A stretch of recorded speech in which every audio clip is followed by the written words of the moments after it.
There's lots of reasons why we acquire negative self-talk, but using it to change our life is never going to get us there. So let's talk about how we can take negative self-talk and flip it around so it becomes more purposeful in what we're actually trying to create. Let's go. Welcome to Phoenix Rising, a superior podcast for all of your transformative tools for personal and spiritual growth. Let's go get that nugget. Hey guys, it's Jen Mack, Lady of the Mind. Welcome to today's episode where I hope I am finding you talking positive to yourself. And if you're not talking positive to yourself, then it is my intention that in today's episode, I give you just one nugget of inspiration towards your transformation. If I were to pull out the DeLorean from the garage and give you a ride back to the mid to late 90s when I was in my 20s, you would see and hear and experience a completely different Jen Mack. You would experience somebody who had a low self-esteem, no confidence, had a lot of hate running through her veins, and was really negative, really challenging to be around. I found it interesting back then when I look at where I am today and where I was back then, that not interesting is not the right word. It is more like not surprising that I didn't have any friends and I didn't have a lot going for me. And I've talked about this a lot in my podcast, and it's really sad when I look at how long I spent giving that kind of time, like that kind of talk to myself, like spending that kind of time in those negative states of mind. And I think deep down, I really recognized that I was meant for something great, and I knew that it was not, that it was detrimental to my health, but I just didn't know how to change it. And it wasn't until this is going to sound so ridiculous, but it wasn't until I really found a use for books. And I've told this story way too many times, but in a terrible relationship, and it's the one that I title The Weekend Relationship That Should Have Lasted a Weekend, but it lasted 4 years. And it was not conducive to my health in any way, mental health, emotional health. So when I made a decision that my life was going to change, that I was tired of going in this unhealthy direction, that I wanted love for myself, I wanted to find a relationship that was amazing. And I made the decision that was going to change. I made the decision, and I remember doing it. You know, I've told you 1,000 times before that I talk to myself literally all day long. And I remember standing in my apartment. I was on the second floor and in downtown Traverse City, and pacing. And I'm sure we must have had some sort of a fight. I'm in some sort of a disarray or whatever, and I'm upset about something. And I remember pacing in the living room, and I'm like, you know what? I am sick and tired of dealing with this. I'm sick and tired of banging my head against the wall. I want a healthy, loving, successful relationship. And that was it. That energy that I acquired in that moment during making that decision changed my life forever. It was in that moment that I made a decision that I am no longer going to deal with disrespect. I'm no longer going to deal with this infidelity that was happening. I'm no longer going to deal with this kind of ill treating, like this. Sorry, my words are all like crazy. I usually do my podcast in the morning, and Amy and I just got back from taking our middle son downtown. It's during the Cherry Festival. He went on some rides, and we stuck our feet in the bay, and now we're back, and I'm like, I'm hot and I'm tired. And so please excuse me. I'm trying to make my point here. Anyway, and in that moment, in that very moment of making that decision, I remember that was it. I wasn't going to deal with it anymore. I wasn't going to take it. And it wasn't long after I found myself at Borders bookstore, and like the light was on, and I was led to the bookstore and into the back corners of the bookstore, the darker recesses of the bookstore, in the self-help section. And I want to say this was the beginning of the rest of my life. I found this book and I'm looking at it right now. It's on my bookshelf and you should see it. Most all of my books are like in pristine. I shouldn't say pristine. They're in good shape unless I really love it. Then they're dog-eared and bookmarked and highlighted and there's notes all over and stuff. It depends on how good the book is.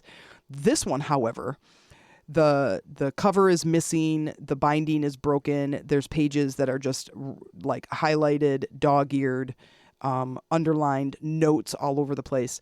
And this was like my relationship Bible. And it changed my life forever. And lo and behold, I am in a relationship that I couldn't even have in my mind created back then. Like I couldn't even have thought that my relationship could even be remotely as good as it is now.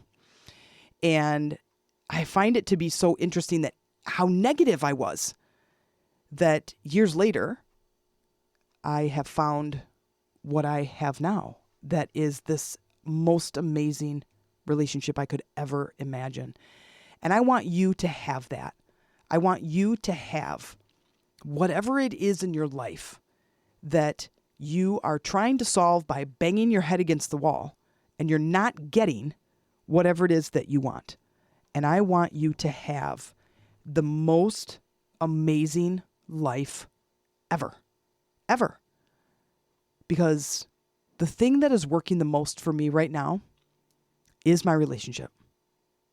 And it is my beautiful partner, Amy, that my heart just aches for the amount of love that I have for her and the way that we get along and the team that we have created and the family unit that we have created in raising these boys. And I couldn't ask for a better partner. I really couldn't. A better friend, a better anything. She's amazing. And every single day I fall more and more deeply in love with her. And I want you to have that. No matter what it is that you're looking for, if it's a career, if it's your body, it's your health, it's a relationship, it's your connection, it's whatever you want. I want you to have it. Now, let me please emphasize before I get into where all of these negative words come from, which I'm sure you're going to know where they come from. But I want you to fully understand that you are not going to get the life that you want by being negative. You're not. You're not going to get it. There's no way. There's no way that you're going to get it because negativity goes out into the world and it attracts and collects other things that match. So if I say things like, you know what I hate, I am sending out the vibration of hate.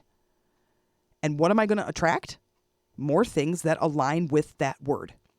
So this, my friend, is so vital that you hear me, that you hear the words that I am speaking to you. If you are a person who speaks negatively about anything, about your job, about your money, about your health, about yourself, about your relationship, whatever it is.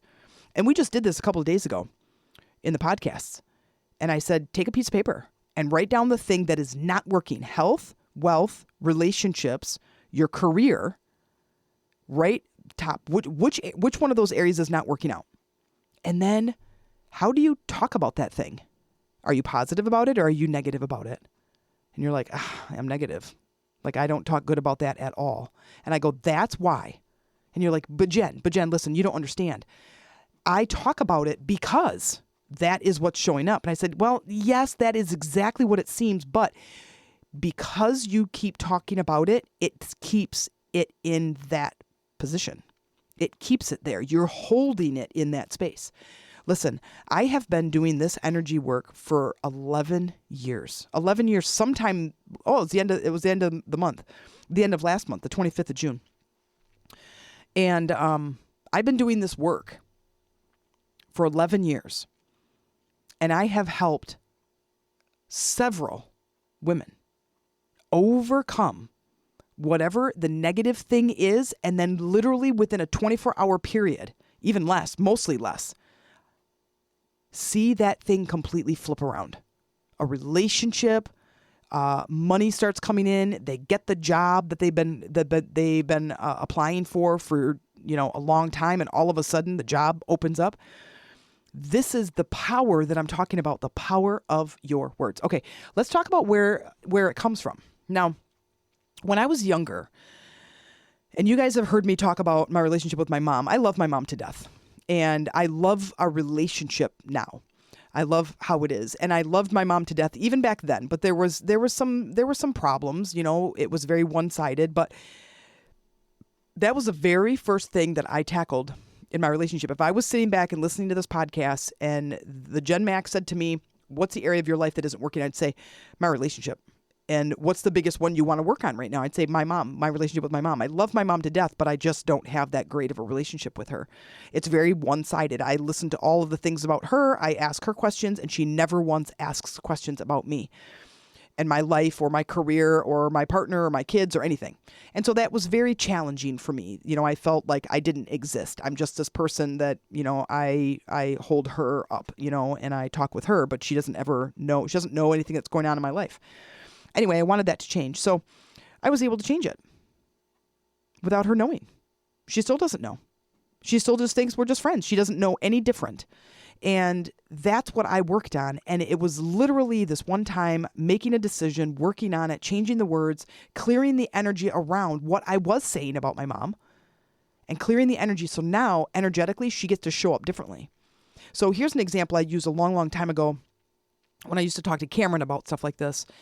And I would say, this is what it's like. It's like somebody walks through the door and you douse them with orange powder. You completely poof and you cover them from head to toe in orange powder. And then you're mad that they're not blue. Well, because you're using the wrong words. You're using the wrong image, the wrong energy, the wrong frequency. And so when they come in, they're orange. But you're mad and you want them to be blue. Well, then we have to start talking differently. And I want you to fully understand what I'm telling you here, because we can change our thoughts and we can change our words a lot faster than we can try to change someone's behavior out there. That's me yelling at that person who walked through the door and they're orange. And I'm like, dude, why aren't you blue? And they're like, I don't know. What are you talking about? Because I'm orange. Okay, that's not a very good example, but stick with me for a minute. So here's where we pick this stuff up. So with my mom, years and years ago, I recognized as a little kid, as a little girl growing up in the country with my mom and my brother, that I recognized that if I am just a normal kid with a normal life, I don't get much attention. I don't get much love. So if I got an A on my spelling test, she'd be like, good job, honey. And that was kind of it. And I'm like, there was no eye contact. There was no tell me about it. There was no show me it was very little recognition. Okay. So I recognized there was a time when I was sick and I was 7 years old and I got my tonsils out. Now, the story that I have as this little girl is very, very different. I would tell you that I was in the hospital for 7 days. My mom would tell you that I was in the hospital overnight. I told you that I had this nurse overnight that was a complete, shouldn't be a nurse. I was making lots of noise. Of course, if you've ever had your tonsils out, your throat feels like, someone just shoved a cactus down your throat and then is feeding you saltine crackers. And I was not having a very good night, couldn't sleep. My throat hurt. I'm little. I'm 7. My mom's not here and I'm having a hard time. This nurse comes in and she's yelling at me to go to sleep. And it was very frustrating. And of course, I'm just a little kid. I don't know what to do. And I tell my mom, and holy moly, my mom got up and went out and found the nurse or talked to the nurse, or she probably didn't talk to the same person because this is now, the next morning. And she was very upset and she went to bat for me and she handled it. My mom handled stuff, right? She knew how to handle things. It was like Mama Bear coming to life. And I think something there clicked where I recognized that if something goes wrong, my mom shows up. So I'm like, wait a second. And then guess what I started to do? I started to fake injuries so I would get my mom's attention. I played everything. I ran track, I played volleyball, I played baseball, I played softball, I played basketball, I was climbing trees, I rode dirt bikes, I was running and jumping and climbing things and whatever. And I would get hurt all the time. But when I would get hurt, my mom would show up. She would take care of me. She would clean it. She'd use methylate. It's a pretty color, but that stuff burns. She'd put peroxide on it, put a Band-Aid on it, And then she maybe read me a story. She would, put me on her lap and we would snuggle and she would hold me on the couch and she'd be there for me. So then I kind of recognized that, and I didn't put this together, of course, as this little girl, but it was like, if I act like a victim, I get attention. So that victimhood mentality then became kind of the thorn in my side that led through the next 20 years of my life. Well, more than that. It's still a fight. It's still a fight. I still have to remember I am empowered. I'm an empowered woman. I'm an empowered entrepreneur and a businesswoman.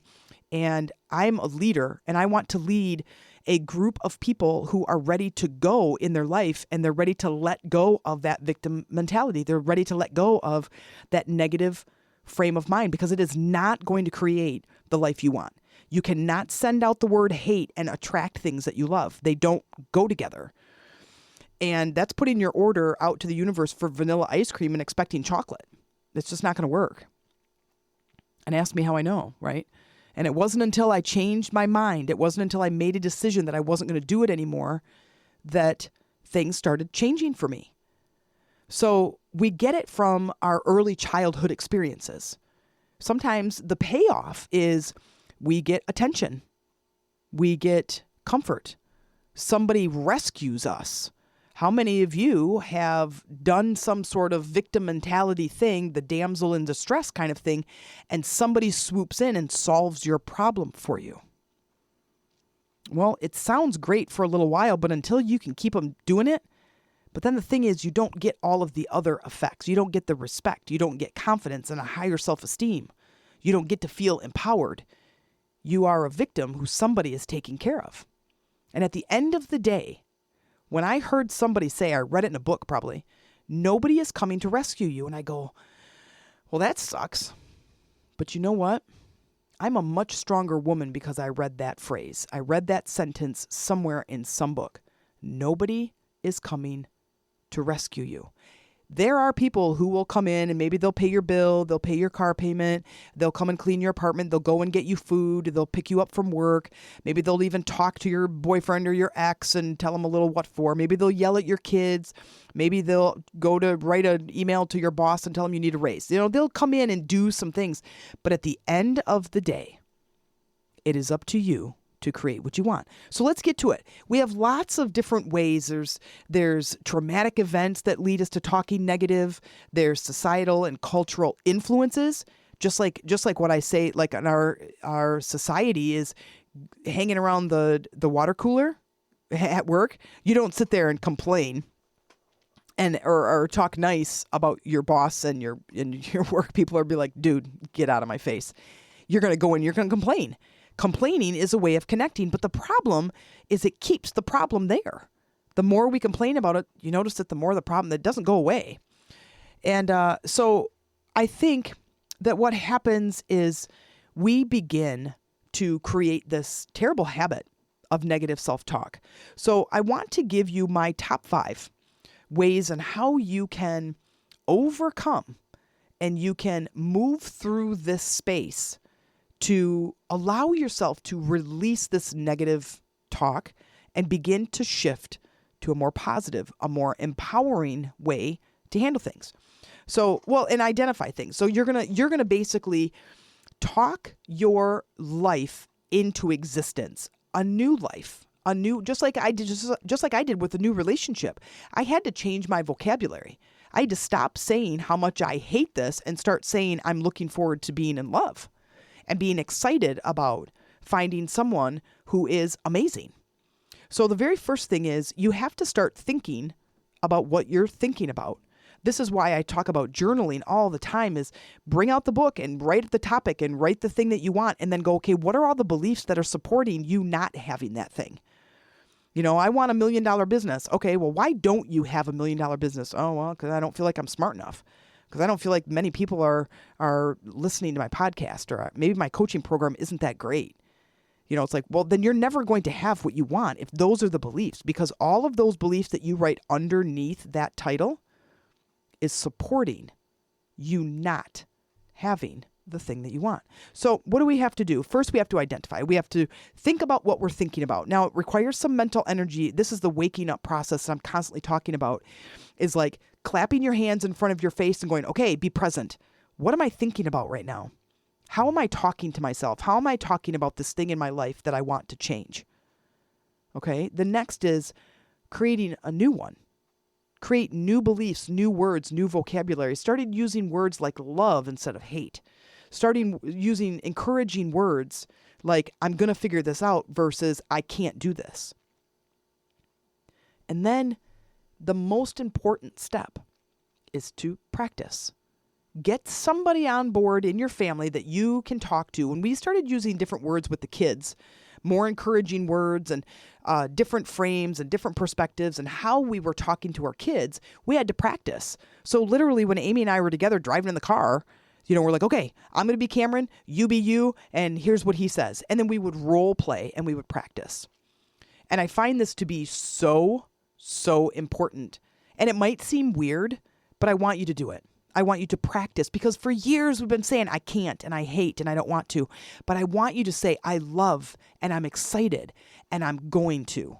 I want you to shift your words. I want you to stand up with new posture. I want you to enunciate those words that feel better when you say them. Then I want you to cultivate affirmations. I want you to create affirmations in your mind that are going to allow you to become a repetitive, and you're going to overcome the negative self-talk because you're going to be installing new hardware into this program. Because we just program certain words into our body and into our mind, and we say them over and over again, and half the time we don't even know what we're saying. When somebody in the house, I've said this before, but when somebody in the house goes, you know what I hate? And I'm like, you sure you want to finish that sentence? Because we know the power of our words. We know and we fully understand. And sometimes we do. We go, yes, I do want to tell you how much traffic there is. And I'm like, okay. And it's fun. But we are aware of it. So using positive words on purpose. So you're going to cultivate new affirmations, new words, and condense those words, those big sentences, down to a couple of different words that are positive, super positive. And start to feel how the words feel when you say them. You try it. Try the word. What's your most negative word that you say all the time? Like if I'm being really negative, I say hate all the time.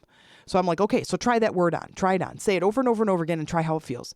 And then come over here and feel how it feels. Then come over here and do the word love. How does that feel? Say it over and over again. And when you do that, when you feel the difference between those two words, that begins to bring an awareness to you how important it is that you begin shifting your vocabulary to something just a little bit better. You might not be able to go from hate to love, but you might be able to move a little bit with those words. And so this becomes now the new game. This becomes a new practice. You are going to talk your life into change and into improvement by using your words and your thoughts. And the final step is stepping fully into responsibility of your life. This is my life. I came in here alone. I'm going to leave alone. I was born by myself. I'm going to die by myself. It's just going to be me on this journey. I am living within this body, this human experience, and I'm going to do the very best I can. And I'm going to live my life on purpose, with purpose. I'm going to use these words to construct a new life, a new relationship, a new career, more money, more excitement, more whatever you want. Change. But it's not going to happen if I use those words. Well, get on it. This is where it begins. Journaling, meditation, visualization. That's why we have those faculties. That's why we have those skills.